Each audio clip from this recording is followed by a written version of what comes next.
Hi students, welcome to KC Botany.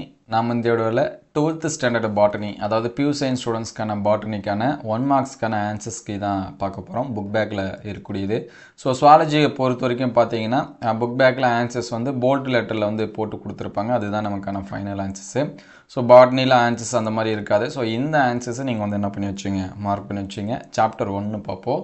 So அதுக்கு முன்னாடி நீங்கள் என்ன நம்ம சேனலை சப்ஸ்கிரைப் பண்ணாமல் தான் சப்ஸ்கிரைப் பண்ணுறேங்க. மறக்காமல் இந்த வீடியோக்கு ஒரு லைக் பண்ணிடுங்க. ஸோ அடுத்தடுத்த வீடியோவில் மீதி இருக்கக்கூடிய சாப்டர்ஸ்க்கு அப்டேட் பண்ணுவோம். நீங்கள் எந்த அளவுக்கு லைக் பண்ணுறீங்களோ அதை பொறுத்து உடனுக்குடன் வரும். சரிங்களா? அதனால் ஒரு லைக் பண்ணிடுங்க. ஏன்னா நிறைய பேர் லைக் பண்ணுறது கிடையாது. ஸோ மறக்காமல் இந்த வீடியோக்கு ஒரு லைக் பண்ணிடுங்க. ஸோ இங்கிலீஷ் மீடியம் ஸ்டூடெண்ட்ஸு ஆப்ஷனை மார்க் பண்ணி வச்சுங்க. ஏன்னா ரெண்டு பேத்துக்கும் ஒரே ஆப்ஷன் தான், மார்க் பண்ணி வச்சுங்க. பயாலஜி ஸ்டூடெண்ட்ஸ்க்கு அடுத்த வீடியோவில் நம்ம வந்து அப்டேட் பண்ணுவோம். ஸோ ஃபஸ்ட்டு கொஸ்டின் பார்த்தீங்கன்னா டி ஆப்ஷன். சரிங்களா? இங்கிலீஷ் மீடியம்னா டி போட்டுங்க. மொட்டு விடுதல் மற்றும் வழி இனப்பெருக்கம் செய்கின்றன. ஸோ அதுக்கடுத்து ரெண்டாவது கொஸ்டின் பார்த்தீங்கன்னா பி மகேஸ்வரி, பி ஆப்ஷன். சரிங்களா? இங்கிலீஷ் மீடியத்துக்கு பி ஆப்ஷன் போட்டு வச்சுங்க. அதுக்கடுத்து மூணாவது கொஸ்டினுக்கு மட்டநிலத்தண்டு மியூசா. சரிங்களா? சி ஆப்ஷன், அதை வந்து நோட் பண்ணி வச்சுங்க. அதுக்கடுத்து நாலாவது கொஸ்டின் பார்த்தீங்கன்னா 10 மைக்ரோமீட்டர், ஏ ஆப்ஷன். இதை வந்து நோட் பண்ணி வச்சுங்க இங்கிலீஷ் மீடியமாக இருந்தீங்கன்னா. அதுக்கடுத்து ஃபிஃப்த்து கொஸ்டின் பார்த்தீங்கன்னா நுண்வித்து. சரிங்களா? A option. First question A option, இது வந்து நோட் பண்ணி வச்சுங்க. அதுக்கடுத்து பொறுத்துக ஆறாவது கேள்வி. இதுக்கான ஆன்சர்ஸ் பார்த்தீங்கன்னா பி ஆப்ஷன். சரிங்களா? செகண்ட் ஒன்று இருக்கிறது, அதை வந்து மார்க் பண்ணி வச்சுங்க. அதுக்கடுத்து செவன்த்து கொஸ்டின் பார்த்தீங்கன்னா டி ஆப்ஷன். சரிங்களா? இதை வந்து நோட் பண்ணி வச்சுங்க.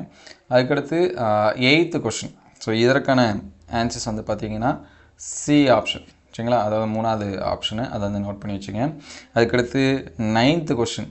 ஸோ நைன்த்து கொஸ்டினுக்கான ஆன்சர்ஸ் பார்த்தீங்கன்னா லாஸ்ட் ஆப்ஷன் டி, அதை வந்து மார்க் பண்ணி வச்சுங்க. அதுக்கடுத்து 10th பார்த்தீங்கன்னா ஏ ஆப்ஷன். சரிங்களா? ஃபஸ்ட் ஆப்ஷன், அதனால் ஏ மார்க் பண்ணி வச்சுங்க. அதுக்கடுத்து 11th கொஸ்டின் பார்த்தீங்கன்னா ஏ ஆப்ஷன், இதை மார்க் பண்ணி வச்சுங்க.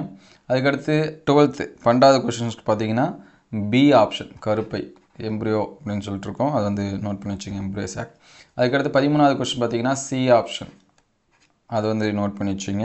அதுக்கடுத்து 14வது கொஸ்டின் பார்த்தீங்கன்னா சி ஆப்ஷன், அதாவது மூணாவது ஆப்ஷனு, அதை வந்து நோட் பண்ணி வச்சுங்க. அதுக்கடுத்து 15. சரிங்களா? எல்லாமே சிம்பிளான ஆன்சர்ஸ் தான், முடிஞ்ச அளவுக்கு படித்து வச்சுங்க. இப்போ ஃபஸ்ட் லெசன் ரொம்ப ரொம்ப முக்கியம், டி ஆப்ஷன், அதை வந்து நோட் பண்ணி வச்சுங்க. அதுக்கடுத்து 16க்கு பார்த்தீங்கன்னா காற்று, பி ஆப்ஷன், அதை வந்து நோட் பண்ணி வச்சுங்க. அதுக்கடுத்து 17க்கு பார்த்தீங்கன்னா பி ஆப்ஷன், அதாவது ரெண்டாவது ஆப்ஷன் இருக்கக்கூடியது, இது வந்து நோட் பண்ணி வச்சுங்க. அதுக்கடுத்து 18க்கு பார்த்தீங்கன்னா பி ஆப்ஷன், அரிக்கா. சரிங்களா? இதை வந்து நோட் பண்ணி வச்சுங்க. அதுக்கடுத்து 19வது கொஸ்டின் பார்த்தீங்கன்னா நெல், பேடி, ஏ ஆப்ஷன், அதை நோட் பண்ணி வச்சுங்க. 20க்கு பார்த்தீங்கன்னா சி ஆப்ஷன், இன்டர்மெண்ட், உள்ளுரை அப்படின்னு சொல்லுவோம், சூள் உரை அப்படின்னு சொல்லுவோம், அதை நோட் பண்ணி வச்சுங்க. 21க்கு பார்த்தீங்கன்னா டி ஆப்ஷன். சரிங்களா? சீடு, அதை வந்து நோட் பண்ணி வச்சுங்க. அதுக்கடுத்து 22க்கு 2 செல்லடு, பி ஆப்ஷன். இது எல்லாமே மார்க் பண்ணி வச்சுங்க.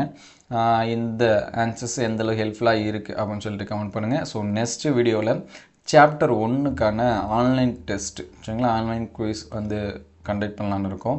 ஸோ யாராருக்கெல்லாமே ஆன்லைன் டெஸ்ட் எழுத விருப்பம் இருக்கோ அவங்க கமெண்ட்டில் எஸ் அப்படின்னு சொல்லி டைப் பண்ணுங்கள்.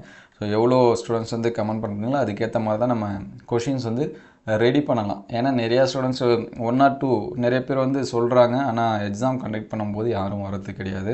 ஸோ ஆன்லைனில் எழுதி பார்த்துக்கலாம்.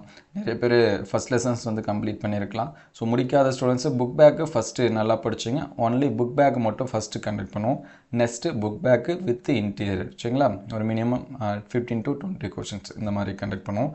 ஸோ அடுத்தடுத்த வீடியோவில் சாப்டர் 2க்கான ஆன்சர்ஸ் எல்லாமே அப்டேட் பண்ணுவோம். ஸோ மறக்காமல் இந்த வீடியோக்கு ஒரு லைக் அண்ட் சப்ஸ்கிரைப் பண்ணுறேங்க. Thank you all.